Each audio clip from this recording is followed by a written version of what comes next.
Corona संकट के बीच बड़ी आपदा बिहार में जो निकल कर आई वो ऑक्सीजन की। जिस तरीके से ऑक्सीजन इस महामारी में लोगों को उपलब्ध नहीं हो पा रहा था, उसके बाद एक बड़े संख्या में कई जगहों पर ऑक्सीजन के काला बाजारी करते हुए लोग पकड़े गए थे, जिसके बाद बिहार सरकार की जमकर फजीहत हुई थी। गौरतलब हो कि अब ऑक्सीजन जिस तरीके से इसकी किल्लत हुई है बिहार में, उसके बाद बयान जो है वो पटना के डीएम चंद्रशेखर द्वारा दिया गया है। ऑक्सीजन की किल्लत पर जब उनसे सवाल पूछा गया तो उन्होंने कहा कि हर चीज़ों पर बारीकी से ध्यान दिया जा रहा है। पहले आप सुनिए चंद्रशेखर का ये बयान। डॉक्टर के लिए सर निरंतर ऑक्सीजन सिलेंडर खरीदने की बात कही जा रही है, लेकिन ऑक्सीजन सिलेंडर सर मार्केट में उपलब्ध नहीं है। इसकी कालाबाजारी बहुत चरम पर है, मतलब आम बात है ये।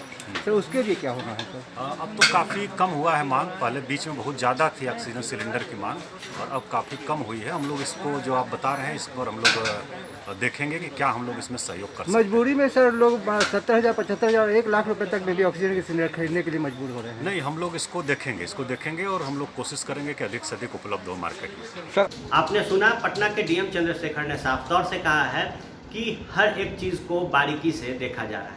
इसके साथ ही जब उनसे सवाल पूछा गया कि इस बड़ी आपदा में जिस तरीके की किल्लत हुई ऑक्सीजन की, ऐसे में लोगों ने 70,000 और 1 लाख रुपए देकर ऑक्सीजन खरीदा। मुंह मांगा रकम ब्लैक के तौर पर उन लोगों द्वारा मांगा गया जो ऑक्सीजन की कालाबाजारी कर रहे थे। इस पर चंद्रशेखर ने साफ तौर से कहा है कि इस पर भी हमारी जो टीम है वो लगातार निगरानी कर रही है, और आने वाले समय में ऑक्सीजन की किल्लत लोगों को न हो, ऑक्सीजन के कारण लोगों को दिक्कतें न हो, इसके लिए हर संभव प्रयास भी किए जा रहे हैं। बहरहाल अब देखने वाली बात होगी कि जहां कोरोना के दूसरे लहर ने पूरे हिंदुस्तान में त्राहिमाम मचाया, ऑक्सीजन की जो खबरें निकल कर आई, जहां लोग अस्पताल में बिना ऑक्सीजन के दम तोड़ रहे थे, वहीं बड़ी संख्या में पूरे हिंदुस्तान के विभिन्न राज्यों में और बिहार में भी जिस तरीके से ऑक्सीजन की कालाबाजारी की गई, उसके बाद निशाने पर हर राज्य के मुख्यमंत्री थे। वहीं बिहार के मुख्यमंत्री नीतीश कुमार का जमकर फजीहत किया गया था, क्योंकि 2020 के बिहार विधानसभा चुनाव में, या फिर अगर बात की जाए